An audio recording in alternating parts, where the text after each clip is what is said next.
Imagine if Wonder Woman just hated men and started calling them sperm banks. Or imagine Batman kidnap a 12-year-old Grayson right after his parents died and call him the R-word before announcing himself as the goddamn Batman. You wouldn't like it that much, now would you? Well, I know a guy who loved it, and that's the author of these comics, Frank Miller himself. Frank is so edgy, he once thought it was a good idea to pitch to DC a similar story to the death of Superman, but this time it's called The of Wonder Woman, with 22 pages of Diana constantly getting and what's messed up is that DC actually considered publishing this story before ultimately turning it down. This guy's so edgy he makes the creator of The Boys look like a baby. He's so edgy even Alan Moore called him a misogynist. He's so edgy he hates Superman and draws him with tight pants so that his pokes out. But in all seriousness, there was a time when his edgy works were considered innovative and groundbreaking. He even became a mega celebrity at one point and directed a movie about his own novel. In a time where superheroes were being written like this, Miller wrote Daredevil in 1983 and went on to work on Batman Dark Knight Returns in 1986, which paved the way for darker, greedier comics that we all know and love today. He even got his revenge on Superman by having Batman beat the living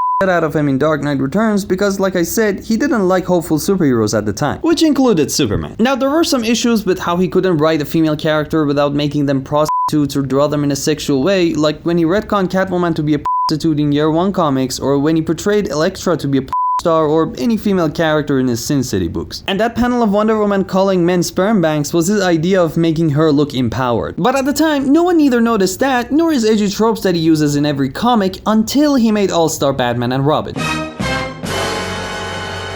Where do I even begin with that one? Vicky Vale, Gotham's reporters always drawn in sexual manners, Black Canary seduces criminals with her body before beating him up, Batman and Canary have sex amidst all the dead bodies, Green Lantern is Wonder Woman's simp and gets beaten up by Robin and gets called an R-word demigod by Batman because Frank did not like hopeful superheroes. And I said all that without taking a breath. And that's not even including how he butchered Batman and Robin's relationship. Safe to say, people did not like his All-Star Batman and Robin like his previous works, so Frank tried to redeem himself by making the Holy Terror, which is basically Batman and Catwoman going around killing Muslims. And he wanted to use the actual Batman for this insane idea, but DC didn't let him, so he used his own rip-off version of Batman. That obviously got him a ton of backlashes, with people calling him racist and xenophobic, which he later apologized and said his head wasn't in the right place since his motive for writing the comics at the time was influenced by the events of 9/11. He also wanted to use superheroes as a propaganda machine since he believed, and I quote, that's one of the things that they're for. After that, his art style became less appealing and his writing by the newer standards became more cliche. That being said, as a comic enjoyer myself, I pray for his health and well-being since he was one of the pioneers of the industry, and without him, we wouldn't have many cool stories that we have today. But please let me know what you guys think of him in the comments below. Like and subscribe to all that good stuff, and Nerd Dominator out. I'll see you in the next one.